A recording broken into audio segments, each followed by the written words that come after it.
Well, I first heard about PrEP from a friend of mine that worked at the Memphis health department, and I saw people talking about it in social media. So, I was very interested and did some research about the topic myself, and got more involved and eventually got prescribed it.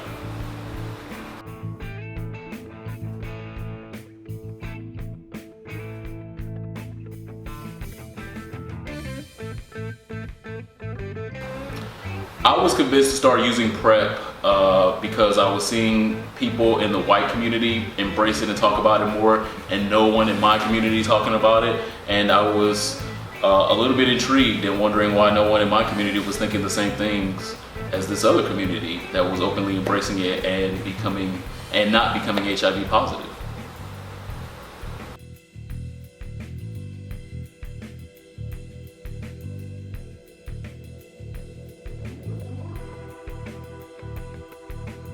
No, I had no difficulty finding a doctor to prescribe PrEP for me. My primary care physician,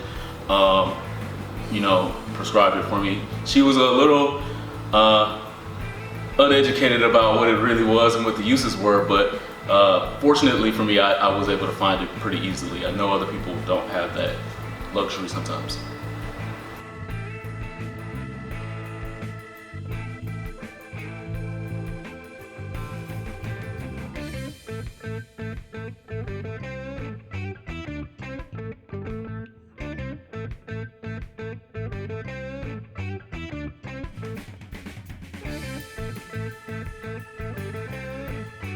No, again, my insurance is TRICARE, so I've been blessed to be able to have the luxury of getting TRICARE.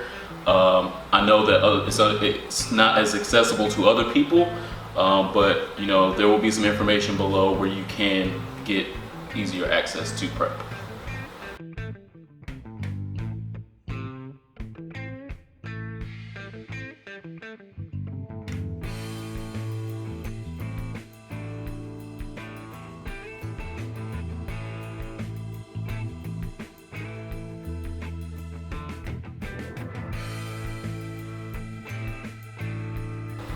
I mean, like with any medication, when you first start taking it for the first time, there's going to be some minor side effects. When I started taking PrEP, the only side effects that I had was I had some stomach irritation for like 2 days, and then that subsided. But that's very normal with a lot of medications when you start, a rigorous routine of medications.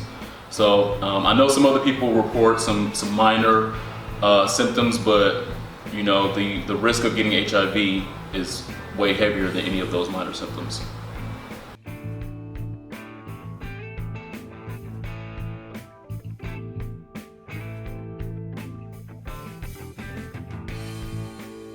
So my follow-up is very easy. I go to the doctor every 3 months to get my blood work done and to get all my testing done, and then I get my PrEP refilled. Just like with a lot of drugs, you get a 90-day prescription, and then you have to go back to the doctor because those doctors have to make money and get those great co-pays. So I go back every 90 days, get all my testing, get all my blood work done, and then get my new prescription.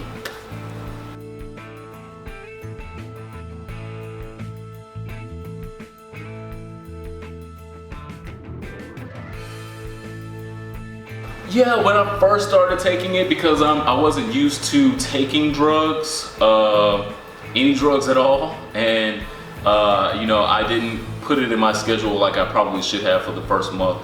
And so what I ended up doing was putting it in my schedule with my dinner, so I would remember to take it.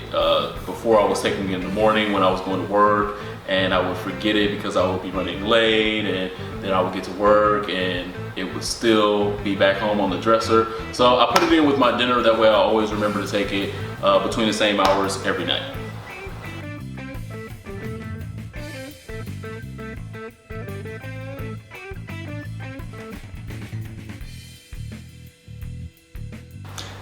Yes, unfortunately, no one that I actually know, not friends or family or anything like that, but just people that know of me.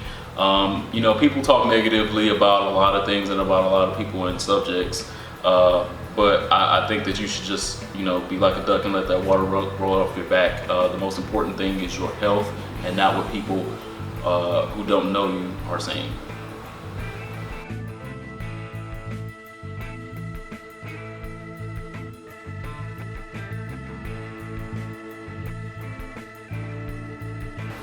The biggest myth I think that's floating around about PrEP right now is that it's a conspiracy theory. It's a conspiracy theory to get your money, and it's a conspiracy theory to put strange drugs in your body to control your mind or something like that. And I think that in and of itself is a conspiracy theory. It's crazy. If the conspiracy theory is to stop you from getting HIV, then you should fall in love with the conspiracy.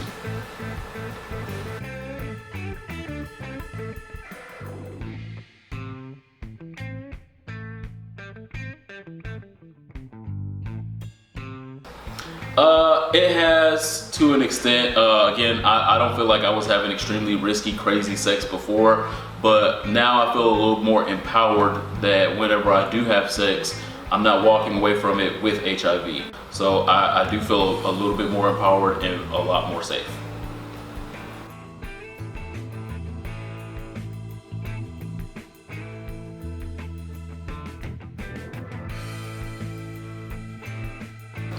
Yes, my best advice is get on PrEP tomorrow. Call your doctor and make an emergency visit. Go and get on it tomorrow. Don't waste another day.